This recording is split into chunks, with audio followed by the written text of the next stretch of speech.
Hello दोस्तों, comics review channel पर आप सभी लोगों का स्वागत है। हमारी आज की कॉमिक्स है मनोज कॉमिक्स की पेशकश भूत प्रेत सीरीज की कॉमिक्स जिसका नाम है आंख से टपका खून। तो दोस्तों ये पार्ट 1 है। इसको शुरू करते हैं हम। भूत प्रेत जादू मंत्र जादू टोना आंख से टपका खून। कथानक नाजरा खान, चित्रांकन विजय कदम, आत्माराम पुंड, कदम स्टूडियो। दमदम एयरपोर्ट पर मंडराता यह विमान आतंकवादियों के चंगुल में फंसा हुआ था। यदि शीघ्र ही हमारी मांगें ना मानी गईं तो हम इस प्लेन को बम से उड़ा देंगे। फिर इसमें सवार 300 यात्रियों की मौत के जिम्मेदार आप लोग होंगे। खबर मिलते ही पूरी सरकारी मशीनरी हरकत में आ गई थी। क्या मांगे हैं आतंकवादियों की? सर, वह लोग 20 करोड़ रुपया और देश से बाहर भागने के लिए एक प्लेन की मांग कर रहे हैं। हम 300 जाने खतरे में नहीं डाल सकते, हमें उनकी मांगे स्वीकार करनी ही होंगी। इधर आतंकवादियों की मांगों को लेकर मीटिंग चल रही थी, उधर आतंकवादी मौत के मुंह में फंसने जा रहे थे। सरकार को हमारी बात माननी ही। तभी आई आह क्या हुआ उस्ताद? उस्ताद ने अपना चेहरा ऊपर उठाया और तीनों के हलक से चीख उबल पड़ी। नहीं! ओह! उफ! उस्ताद नहीं! अपनी मौत बोल मुझे मूर्ख, अपनी मौत। और अगले पल मौत बिजली की भांति उन लोगों पर झपटी। नहीं! पहले तू मरेगा। दूसरे ही क्षण उस आतंकवादी के शरीर से धुआं निकलने लगा। आई! जल्दी ही वातावरण में मांस के जलने की दुर्गंध फैलने लगी। फिर देखते-देखते वह एक भयानक क्लास में बदल चुका था। हा हा हा हा! एक गया। अब तुम्हारी बारी है। भड़ाक! आह! आह! अब मौत बाकी दोनों आतंकवादियों की ओर बढ़ रही थी। मौत को अपनी तरफ बढ़ता देख, रंगा शूट कर दे इसे। ठीक है। रंगा ने भी बेहद फुर्ती से रिवॉल्वर निकाली और धाए धाए धाए आई। अगले पल भच, खून से नहा उठे दोनों। उफ, यह क्या? अगले पल जो हुआ उसने सबको चौंका दिया। आई ई और देखते ही देखते हा हा हा हा मर गए हरामजादे। अब कोई तुम्हें परेशान नहीं करेगा। पायलट से कहना विमान नीचे उतार ले। इतना कहकर भचा। कुछ देर बाद यह बात पूरे शहर में जंगल की आग की भांति फैल रही थी। कमाल है, कलयुग में भी चमत्कार होने लगे हैं। हाँ जी, लगता है पापियों का नाश करने के लिए भगवान ने अवतार ले लिया है। दूसरी ओर इन सब हंगामों से बेखबर शहर के इस बैंक में खबरदार, कोई अपनी जगह से नहीं ना हिले वरना भून कर रख देंगे। ओह ओह, आतंकवादी! अपनी जान बचाना चाहते हो तो सारा रुपया हमारे हवाले कर दो। यंत्र चलित सा कैशियर नोटों की गड्डियां काउंटर पर रखने लगा। Very good. तभी हवा का एक झोंका सा प्रविष्ट हुआ बैंक में। और अरे, ये नोट हवा में कैसे उड़ने लगे? नोटों से बचने के लिए जैसे ही वह पीछे पलटा, आह धाड़! आह! आई! धड़ाम! ओ बग्गा उठ! क्या हुआ? उस्ताद लगता है या गिरने से बेहोश हो गया है। जरा देख तो क्या हुआ इसे। दोनों आतंकवादी तेजी से नोटों को बग्गा के शरीर से हटाने लगे। नोट हटाते ही उफ, यह क्या? बग्गा कंकाल में कैसे बदल गया? तभी शू, भचाक भचाक भचाक। बैंक में मौजूद हर शख्स की उंगली उसके दांतों के नीचे थी। एक ही प्रश्न सबके दिमाग में धाड़ धाड़ करके बज रहा था। कैसे हुआ ये सब? किसने किया? उसी रात शहर से बाहर बने इस रेलवे पुल के नीचे मौजूद यह आतंकवादी हजारों निर्दोषों के खून से होली खेलने की तैयारी में थे। कुछ देर बाद जैसे ही कलिंगा एक्सप्रेस इस पुल से गुजरेगी, हम इस पुल के परखच्चे उड़ा देंगे और फिर हा हा हा हा। कलिंगा एक्सप्रेस हजारों यात्रियों को लिए तेजी से अपनी मंजिल की तरफ बढ़ रही थी। अचानक ट्रेन का ड्राइवर बुरी तरह चौंक पड़ा। अरे, वो सामने कौन खड़ा है? शायद कोई आत्महत्या करना चाहता है। ट्रेन रोको। ड्राइवर पूरी ताकत लगाकर ब्रेक लीवर पर झूल गया। उफ, यह बचेगा नहीं। रुकते रुकते भी ट्रेन इसे अपने चपेट में ले लेगी। ट्रेन मौत का पैगाम बनकर उस व्यक्ति की ओर बढ़ रही थी कि तभी उस व्यक्ति के हाथ आगे फैले और चमत्कार हो गया। तीव्र गति से आती ट्रेन एकदम जाम होकर रह गई।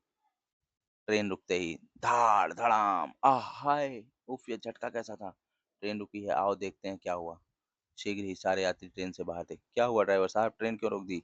लेकिन ड्राइवर की नजर तो उस रहस्यमय शख्स को तलाश रही थी। अरे, वो आदमी कहाँ गया? अभी तो यहीं खड़ा था।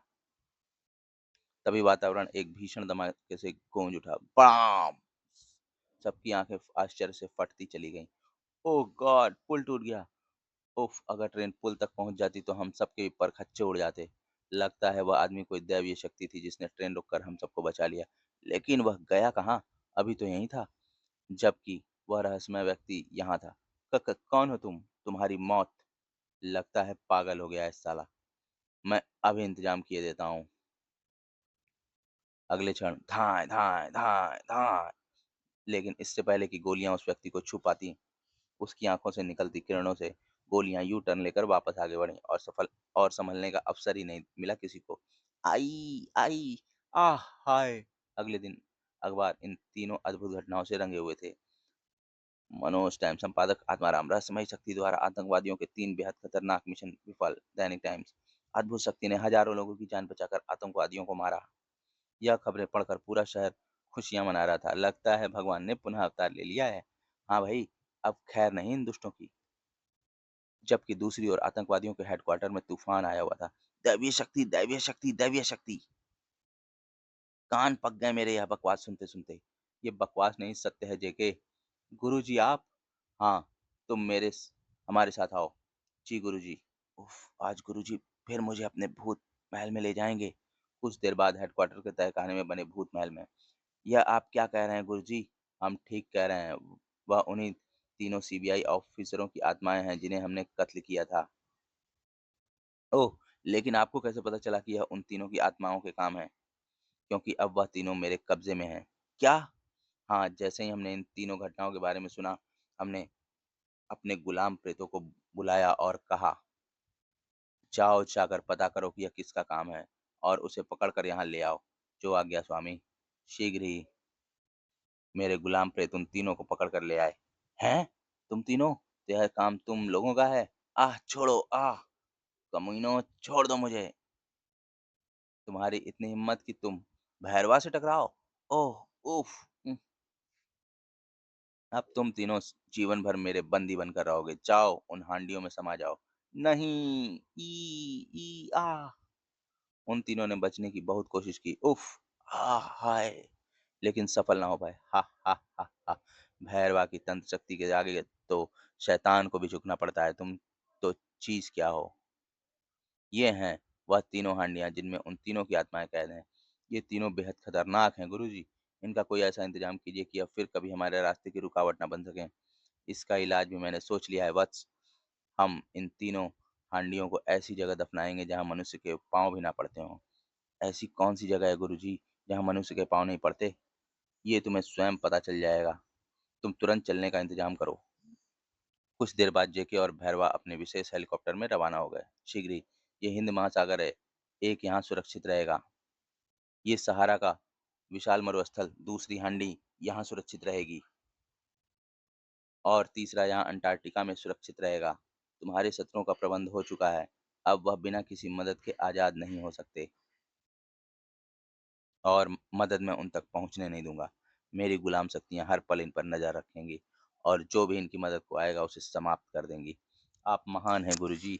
आपकी वजह से ही तो मैं जुर्म का बादशाह कहलाया जाता हूँ मैं। फिर जेके गुस्से से फुफकारा, बहुत मिशन फेल हो चुके हैं मेरे। अब मैं मौत का ऐसा तांडव कराऊंगा कि पूरा हिंदुस्तान थर्रा उठेगा। और इस मिशन को सफल बनाने के लिए मुझे इंतजार है कल रात का, जब पूरा शहर विश्व की महान जादूगरनी शेफाली का मैजिक शो देखने रामलीला ग्राउंड में इकट्ठा होगा। अगले दिन रात को दर्शकों से खचाखच भरा रामलीला ग्राउंड गगन भेदी शोर से गूंज रहा था। We want Shefali, Shefali, Shefali. कुछ ही देर बाद शेफाली ने मंच पर प्रवेश किया। हे शेफाली, हे। शेफाली माइक पर आई और बोलना शुरू किया। भाइयों और बहनों, विश्व के अनेकों देशों में शो करने के बाद मैं आज 3 महीने बाद वापस आपके बीच लौटी हूँ। आप लोगों से मुझे इतना लगाव है कि मैं एयरपोर्ट से घर जाने की बजाय सीधी आपके बीच आ रही हूँ। मुझे आशा है कि आपका भरपूर मनोरंजन कर सकूंगी। खुशी से चीख रहे थे दर्शक, जबकि उनमें किसी को तलाश रही थी शेफाली। सनी के पापा अभी तक नहीं पहुंचे, जबकि उन्हें पता था कि आज मेरा शो है। शायद किसी काम में अटक गए होंगे। मुझे प्रोग्राम शुरू करना चाहिए। फिर शेफाली ने अपना प्रोग्राम शुरू किया। My first item, flying child. Sunny बेटे इधर आकर लेट जाओ। Yes mummy. 12 वर्षीय सन्नी शेफाली का बेटा था। नन्हा सन्नी मेज पर लेट गया और शेफाली ने मंत्र पढ़ना शुरू किया। गिली गिली छू। दूसरे ही क्षण, लुक फ्लाइंग चाइल्ड, हे तड़ तड़ तड़ तड़ तड़। My second item, elephant in the hat. यह देखिए। पूरा मैदान दर्शकों की तालियों से गूंज उठा। शेफाली का जवाब नहीं, वाकई विश्व की सबसे महान जादूगरनी है यह। लेकिन एक दर्शक ऐसा भी था जिसे इस खेल से कोई सरोकार ना था, बम रख दिया है, अब मुझे तुरंत यहाँ से निकल जाना चाहिए। उसे जाता देख शेफाली चौंक पड़ी। सभी दर्शक मंत्रमुग्ध से मेरे प्रोग्राम को देख रहे हैं, लेकिन वह आदमी, कोई गड़बड़ लगती है। मुझे पता करना चाहिए। अगले क्षण शेफाली उस व्यक्ति के सामने थी। कहाँ जा रहे हैं जनाब? शेफाली को अपने सामने देख वह बुरी तरह हड़बड़ा गया। कहीं नहीं, बस यूं ही। जरूर कुछ गड़बड़ है। मेरी आंखों में झांक कर जवाब दीजिए जनाब। उसने शेफाली की आंखों में झांका और हो गया सम्मोहित। अब बताओ कहाँ जा रहे थे? मैं यहाँ से भाग रहा था, क्योंकि 5 मिनट बाद यहाँ एक बेहद शक्तिशाली बम फटने जा रहा है। क्या कहा, बम? हाँ। कहाँ रखा है तुमने वह बम? दिखाता हूँ, आइए मेरे साथ। वह व्यक्ति उसे बम तक ले गया। यह रहा। ओ गॉड! शेफाली ने उस व्यक्ति के हाथों से सूटकेस झपटा और पूरी शक्ति से ऊपर उछाल दिया। इसी के साथ ही वातावरण एक भयंकर धमाके से गूंज उठा। बड़ाम! कांप कर रह गए सभी। हे भगवान! इतना भयंकर विस्फोट! शेफाली ने हमें बचा लिया। उफ! अगर ये यहाँ फट जाता तो हम सबके चीथड़े उड़ जाते। फिर क्रुद्ध भीड़ बम रखने वाले पर टूट पड़ी। पकड़ लो इसे! ये बम इसी ने रखा था। ओह!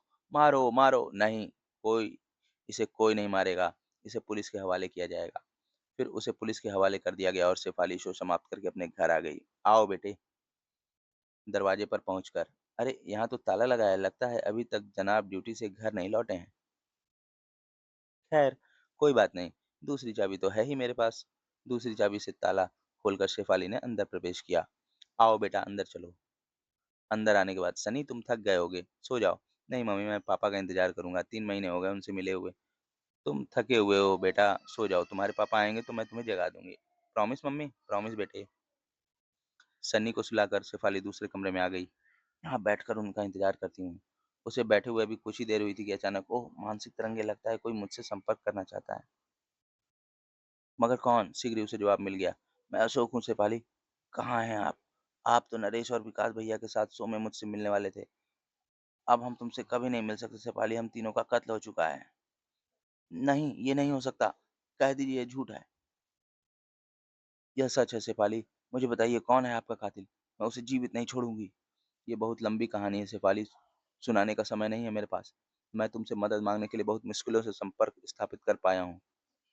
मेरी आत्मा इस वक्त उत्तरी ध्रुव में बर्फ के नीचे दफन है। तुम फौरन मुझे आजाद करवाओ। इसी के साथ ही संदेश आना बंद हो गया। शेफाली क्रोध से चीख उठी, मैं आपको आजाद कराऊंगी स्वामी, मैं आ रही हूँ। उधर, मैं आपको आजाद कराऊंगी स्वामी। ये कौन है जो अशोक को स्वामी कह रही है और उसे आजाद कराने की बात कर रही है?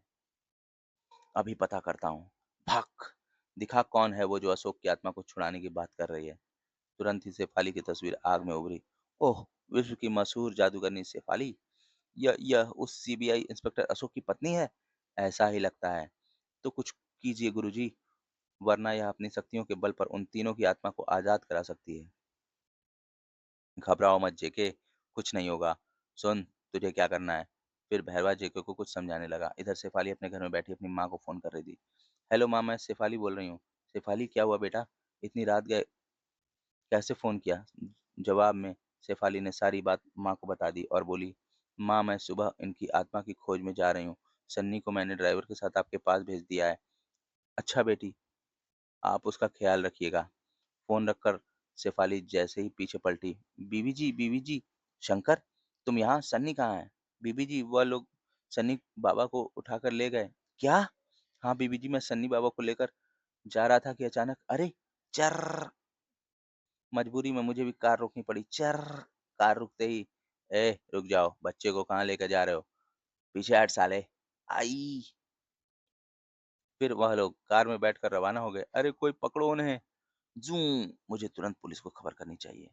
शेफाली फोन की तरफ बढ़ी तभी, ठहरो शेफाली, पुलिस को फोन करने की बेवकूफी मत करना। ओह मानसिक तरंगे, कौन हो तुम?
उसे रोकने का अब एक ही तरीका है।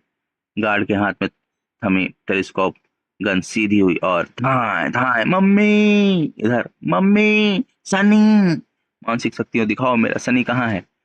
उसकी चीख से कांपती चली गई कमरे की दीवारें। अगले पल जो दृश्य शेफाली के सामने प्रकट हुआ उसे देख उछल पड़ी। वह, नहीं, यह नहीं हो सकता। सन्नी, मेरे बच्चे, मेरे लाल, तू मुझे छोड़कर नहीं जा सकता। मैं तेरे हत्यारों को जिंदा नहीं छोड़ूंगी सनी। और उनसे आंखों की जगह टपक रहा था खून। मैं तेरे हत्यारों को ऐसी मौत मारूंगी कि मौत भी कांप उठेगी। क्रोध से जल रही थी उसकी आंखें। कहर बनकर टूटूंगी मैं तेरे हत्यारों पर। उधर, कहर बनकर टूटूंगी मैं तेरे हत्यारों पर। ओह। तो दोस्तों, हमारा पार्ट 1 यहीं पर समाप्त होता है। मिलते हैं इसके अगले पार्ट में। आपको ये कॉमिक्स कैसी लगी हमें कमेंट सेक्शन में जरूर बताएं, और हमारे चैनल को सब्सक्राइब करना ना भूलें। अगले पार्ट का लिंक इसके डिस्क्रिप्शन में आपको मिल जाएगा। आप वहां पर इसे खोलकर पढ़ सकते हैं। धन्यवाद।